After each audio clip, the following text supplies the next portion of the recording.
My name is Lisa Morales, and I'm absolutely thrilled to be just talking to you today about the Victorian era and about this guy by the name of Samuel Smiles, who virtually no one has heard of, but who really was considered to be one of the sort of representatives of the age for a couple of different reasons that we'll talk about.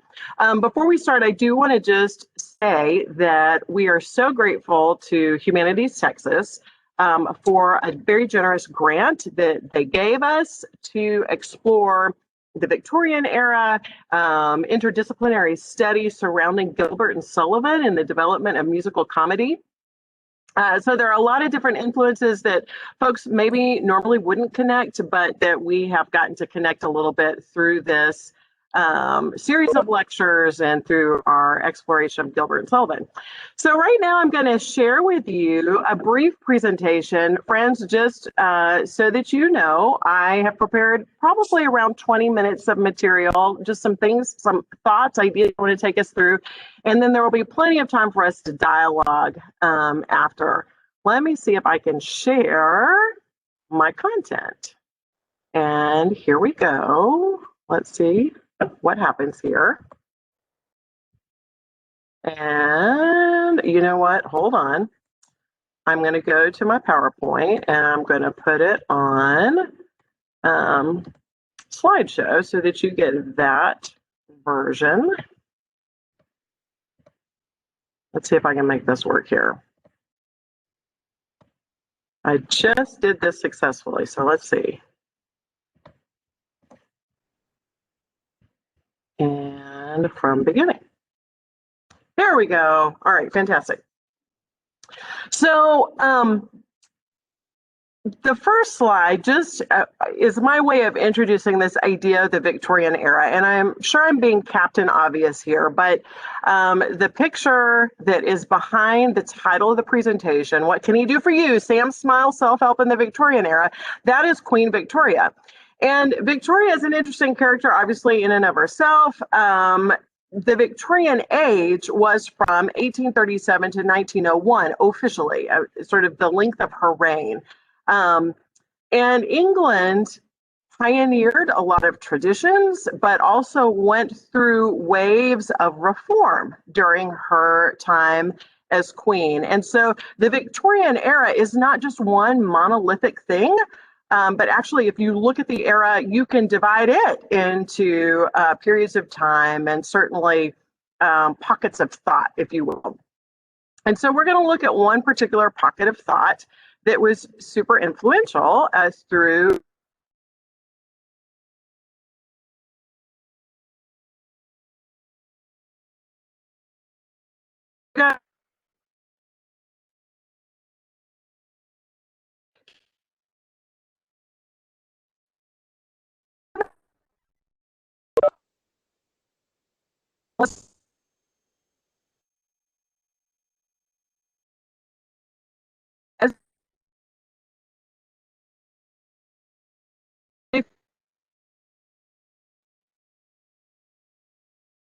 know, before the Victorian begins.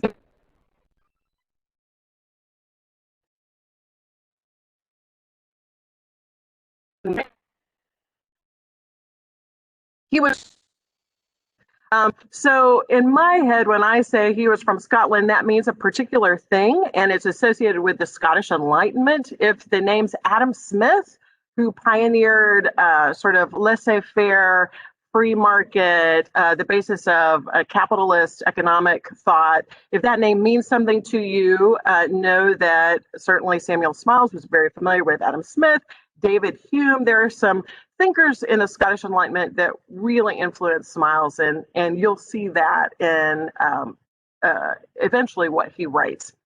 He was an everyman or a jack of all trades in that he studied medicine, he wanted to be a doctor, he was familiar with science to a degree.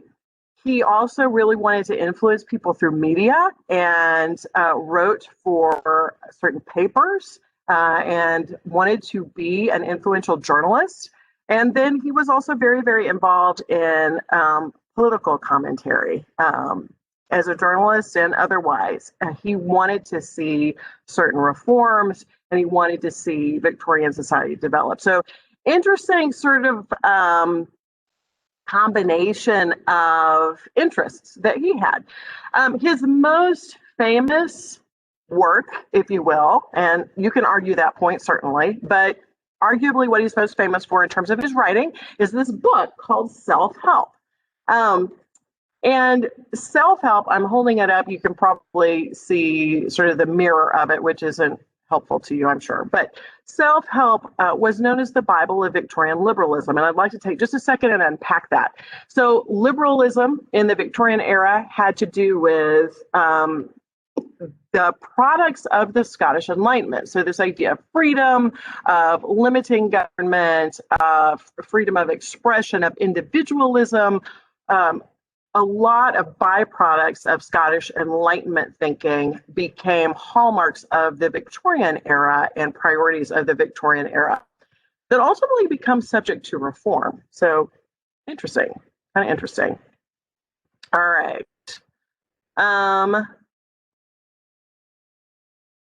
Fabulous. Here we go. So a couple of things that I wanted you to know about him in terms of where his ideas came from. As someone who was fundamentally influenced by the Scottish Enlightenment, that movement was very predominant in Scotland through the 1700s and early 1800s. So that his life predates the Victorian era is kind of important in this regard, that he was fundamentally influenced by the Enlightenment and lived his early years in that era of time. He was a Calvinist, and if you're familiar with Calvinist teaching, he was a Presbyterian. The idea of sort of Reformation era thought of original sin and relationship with God and justification by faith, but also an emphasis on the individual within the context of faith. All of those elements of his faith are going to feed into the background of the Enlightenment and be part of his thinking. Okay, here we go. So let's ultimately, where we're going, my friends, is we're going to talk about Sam Smiles. We're going to talk about the Victorian era. But my ultimate goal is to get you to a little bit of Gilbert and Sullivan and their kind of musical comedy theater so that you can see how they were both a response to and a reaction to this line of thinking. As we've already mentioned, Queen Victoria's reign was 37 to 1901, so really a wonderfully long time to develop ideas. Liberalism becomes the hallmark of the age. If anybody is familiar with a guy by the name of William Gladstone, he was the prime minister in England during the latter half of the 19th century 4 different times, and literally puts his name on liberalism, this idea of freedom of thought, but also the individual. And then there's an economic component to that as well. Know that during the Victorian era, and you can argue because of some of the economic ideas and the emphasis on education and the emphasis on the power of knowledge, you begin to see a middle class develop. And that is certainly going to have implications for development of society, but also the development of the arts in Victorian England. There's a real emphasis during the Victorian era on science and development of medical procedure, hygiene, utilitarianism, being practically minded, in addition to the philosophy of utilitarianism. And then there's this emphasis on education. That's so important. Anytime in history you see an emphasis on education, typically there's going to be some kind of transition or change that comes from that. And indeed, that's my next point. The Victorian era is not just this monolithic era with one thought process. There are a series of reforms. And as the emphasis is increasingly on the individual and economic empowerment, rise of middle class, people being educated, knowledge being spread, you begin to see reformers having difficulty with child labor, having difficulty with certain practices in society that don't empower the individual, and in fact, are harmful. The prison system at that time, for example. Guys, I know I'm painting with really broad strokes. I'm just trying to get to our ultimate goal here. But suffice it to say, not one monolithic Victorian era, but a series of transformations. Something that's really interesting to study and also very informative and very pertinent to Gilbert and Sullivan, quite frankly, is the emphasis on family and particular gender roles in the Victorian era. There was something called the cult of domesticity. And what that meant is that women had their sphere of influence and men had their sphere of influence. And you're going to see, ultimately, Samuel Smiles emphasize family roles, act as a transition figure, bringing attention to the need for women to become educated in some ways, although he sees it in a very limited way. And then ultimately, that sort of idea reflected in the parody of Gilbert and Sullivan. So what were Victorian values? Get educated, be empowered as an individual, stand up and be able to take care of yourself, thrift, character. Really, the titles of some of Samuel Smiles' books are very much condensed versions of Victorian values. Okay, the other thing that I think is really interesting about the Victorian era is a lot of what we would consider to be modern traditions are established. So you and I, our concept of Christmas, this is a result of the Victorian era and the practices of the Victorian era, from ornaments and trees and lights to a sense of Father Christmas or Santa Claus. There's a lot that is developed during the Victorian era to create the cheer and the spirit of Christmas, among other things. That's one example. Okay, I want to talk to you just a bit about Samuel Smiles now. His most famous book, as we've already said, is Self-Help, 1859. It was published. He was someone who represented the Victorian era in how he thought about the world. Okay, and there are three major themes of self-help that I wanted you to be aware of. He really expressed a belief in natural order, that there is some kind of providential natural order. There is a way things should work. There are roles for different people according to economic status, according to gender, according to family. And so he really believed in natural order, and that's kind of important in terms of how Gilbert and Sullivan are going to use that to upend it. He also, though, believed, here's a way that he looked forward, in the importance of the environment. So there's a natural order. You can argue that's backward looking, but your environment really influences how you develop a person, your thought process. It's kind of forward looking and very enlightenment reflective. Thirdly, a third theme of self-help is this idea of the importance of knowledge, that if you get educated, right, you are likely to meet with a good end. Good education equals a good fortune. Okay, so three major themes. The values that he expresses, it's all about the individual being an active agent in his own destiny. The idea of thrift, being very disciplined, and the idea that you have to have good character in order to be able to accomplish anything in life. So, to put a multi-hundred-page book into one slide, that's what I've tried to do, and just boil it down to the most basic elements, and say to you, hey, in some ways, this both looks backward and looks forward, and is an example of true Victorian era thinking. Here's something that I found in the book Self-Help that I thought, again, just kind of encapsulates these ideas. I don't know if you can read this, if it's big enough, but he said, I put my sole trust in my own strength of body and soul, right? The sort of rugged individualism. A man's character is seen in small matters, and from even so slight a test as the mode in which a man wields a hammer, his energy may in some measure be inferred. And then I'm looking to the next page. It is not eminent talent that is required to ensure success in any pursuit so much as purpose, nor merely the power to achieve, but the will to labor energetically and perseveringly. So this idea of energy and courage, of purpose, is the essence of what Samuel Smiles argued would make a successful person and enable you to help yourself. Okay. Let's see. So every time someone requests an annotation, I lose the ability to move forward. Here it is. There it is. Okay, great. This is just a great summary statement. Smiles accepted the concept that the final goal in life for the individual, upon which individual happiness depended, lay in the exercise and fullest possible development of the faculties, physical, moral, and intellectual, so that man, as a rational being, could fulfill the high purposes for which he was divinely created.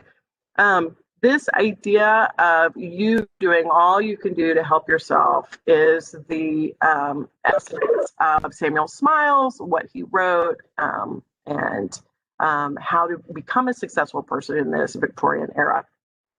Okay, sort of the last thing that I want to tackle here is the idea of gender roles, because of the fact that Gilbert and Sullivan did so much in their parody work with gender to sort of upend it.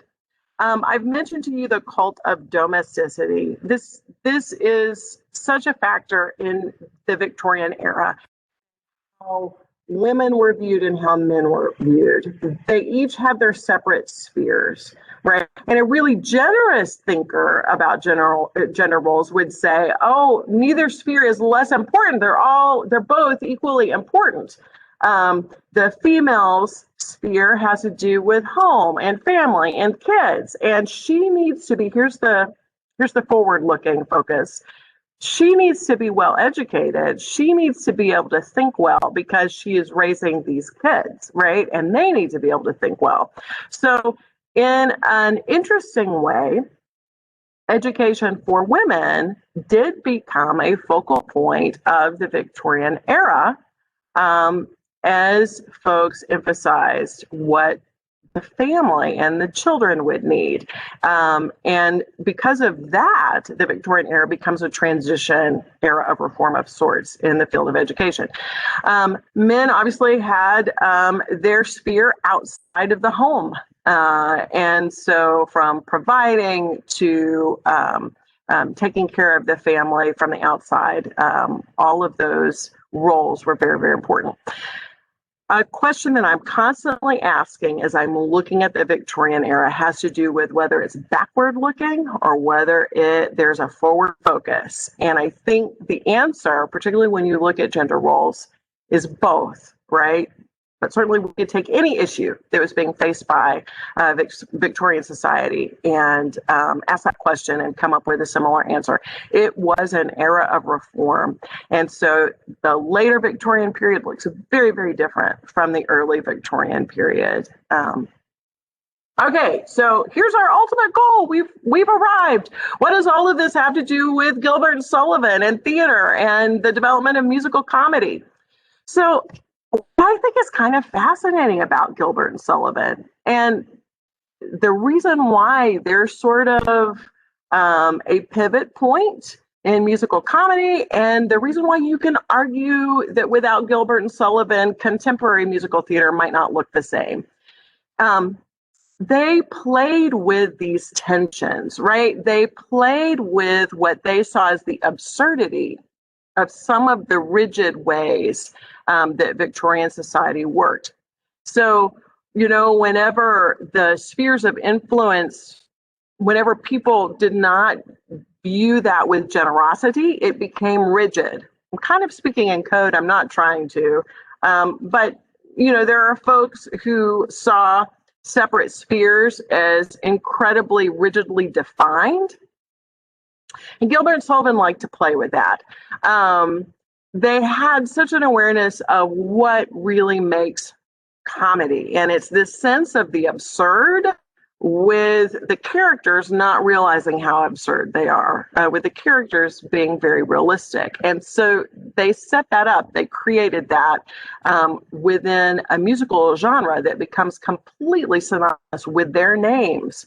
Gilbert and Sullivan really played with audience expectations, and they assumed that their audiences were familiar with sort of the unwritten rules of Victorian society.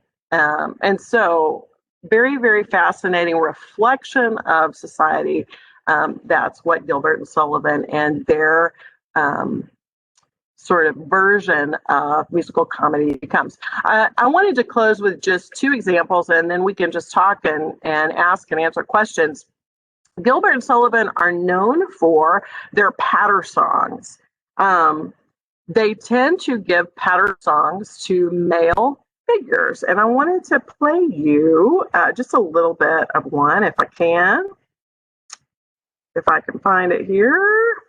There we go. I'm working from Gondoliers, and this is Rising Early in the Morning. Here it is. I don't know if you can hear this. I'm hoping you can hear it. Rising early in the morning, we proceed to light the fire. Then our majesty adorning in its workaday attire, we embark without delay on the duties of the day. First we polish off some batches of political dispatches and other politicians circumvent. Then if business isn't heavy, we may hold a royal levy or ratify some act in parliament. Then we review the House of Troops with the usual Sherlock Holmes, or a seamless ceremonial. So what's interesting to me, my friends, is that when you see or hear a patter song from Gilbert and Sullivan, it tends to be a male figure, and they tend to tell you all about the things that they're doing. And so I wanted to give you just a really fun contrast. Here is a representative example of a female figure and the kinds of things that female characters tend to say. Notice again, with Rising Early in the Morning, the character is telling you all about the things that he's going to do, and they are pretty substantial. Political dispatches, taking care of his health, taking care of people. So here is Tessa from the Gondoliers, and again, it's just kind of fun and funny to see the contrast. When a merry maiden marries. When a merry maiden marries, sorrow goes and pleasure tarries. Every sound becomes a song. All is right and nothing's wrong. From today and ever after, let our tears be tears of laughter. Every sigh that finds a vent, be a sigh of sweet content. When you marry, merry maiden, then the air with love is painted. Every flower is a rose, every goose becomes a swan, every kind of drone. So you kind of get a sense, right, of the difference between how a patter song works for a male figure and this sort of Ella Enchanted version of a female character, if you will. So here's what I think is important to note. Gilbert and Sullivan are making fun of some ways of gender roles. And making fun of or parodying something is sort of the first step towards change or bringing attention to it. And in fact, this is the subject for another presentation, I'm sure. But one could argue that that's what happens here with Gilbert and Sullivan, and one of the reasons why they're important. I just want to make sure. Hold on, I need to stop sharing, and I want to go back to my regular view here. Yay! So just to make sure that I've connected all of my dots, in conclusion, so the Victorian era was this amazing time of extremes in some ways, and misfortune for lots of folks. Child labor, factories, industrial revolution. We didn't deal with any of that, but certainly there is a reality for a lot of folks that represents the underbelly of capitalism. Samuel Smiles and his philosophy of self-help truly represents an overarching ideal of Victorian liberalism, this idea of individual empowerment and freedom. And ultimately, how Gilbert and Sullivan fit into that context is that they are responding and reacting to it, right? And in some ways, art is pointing out the weakness of this prevailing thought. And with that, my friends, I am happy to take some questions or thoughts. I'd love to hear your thoughts.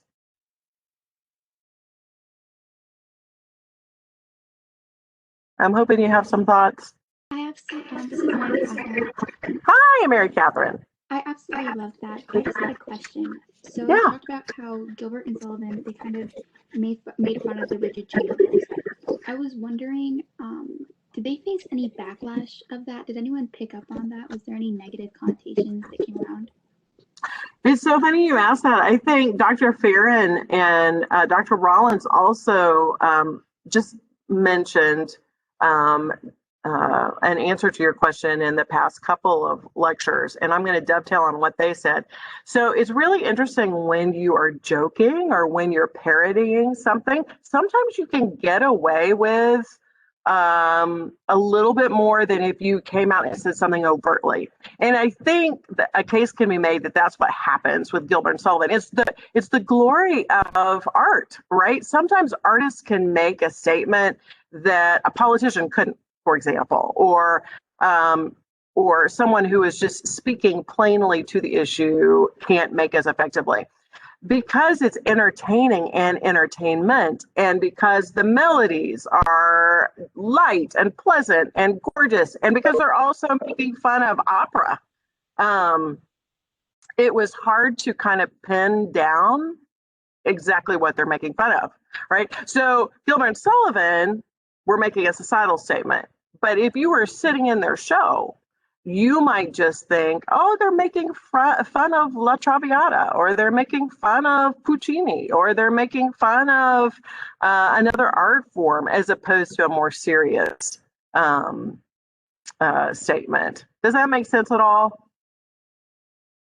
Thank you so much. You bet. I love it. Thanks for the question.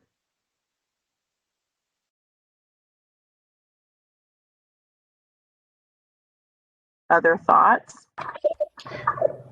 I have a question, Professor Morales. It was so interesting. And as I mentioned when I was presenting last week, I'm fairly new to Gilbert and Sullivan, but I found, your two examples at the end so interesting with, was it a patter song that was kind of reserved for men?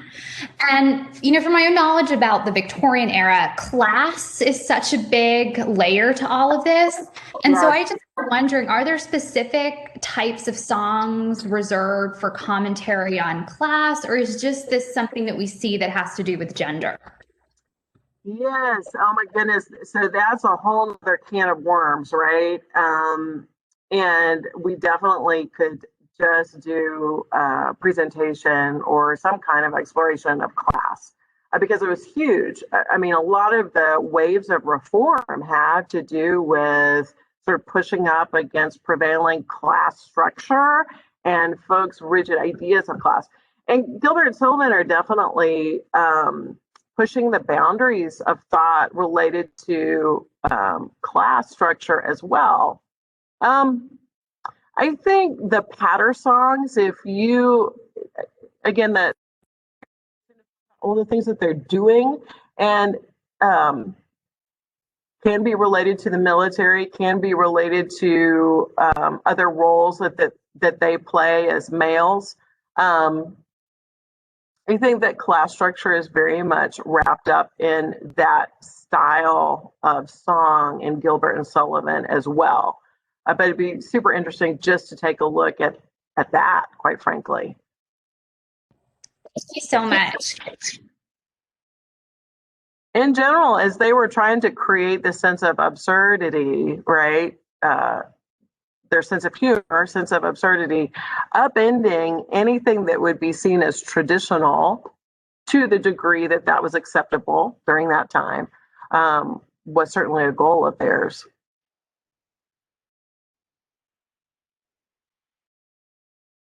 Yay! Other thoughts? Lisa, just a thought. What I really about satire, and particularly this satire, is that it seems as though whatever you handed them politically, they were eager to make fun of. Exactly. Right. Yes. And I think operating in a commercial marketplace, it's what's the audience going to find funny? Well, they're going to find. I remember years ago, we used to teach in 1301. I used to teach a thing where Jay write a joke. And he explained that you can't write a joke now about anything below the head. And so, oh, wow. Right. So these popular kinds of things. And again, I don't know, what would I call it? Honest satire or whatever you give them culturally. I think they're ready, eager, and willing to make fun of it. Like Dr. Farron's presentation last week, right? If it's women, I don't know. The impression to me is they're far less political than they are. Hey, what's going on? If Biden is elected, we're going to make fun of Biden. If we've still got Trump, we're going to make fun of Trump. And we just kind of live in a more politicized age, maybe, and we're not free to do that anymore. What do you think? Well, in my sense of Gilbert and Sullivan, is that they were very attuned and very savvy about how far that they could go. And their goal still was to be entertaining and entertainment. And so, they weren't necessarily interested in offending everybody because they needed ticket sales and wanted to see success, commercial success. However, even from some of the things that the good Dr. Farron said last week, you can see that they had relationships and there were people who were important to them, and they wanted to make some broader points too. They just happened to keep it very funny, very acceptable, very socially acceptable for that time period overall. But it's interesting. It's a real interesting balance to study and to be aware of. And Gilbert and Sullivan seem to have more of a handle on the pulse of the Victorian era and how far they could go. And they were disciplined. They didn't take it further.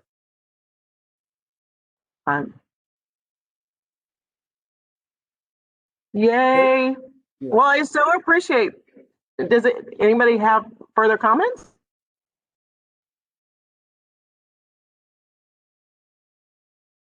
You guys, I so appreciate you participating and attending, and just this opportunity to explore something a little bit different on a Wednesday afternoon, the last week of class. I know it's a tall order to take the time, but thanks so much for being here and for your thoughts. And I'm just hoping that in general in life, we can see things from different perspectives. I think that's a really important function of education in general, of higher education.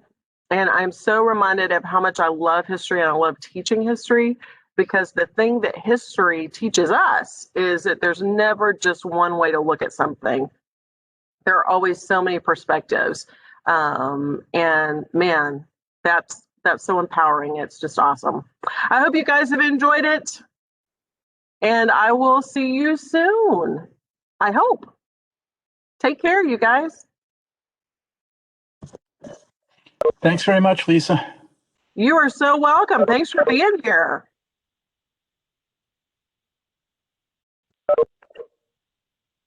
Thanks for giving me a break.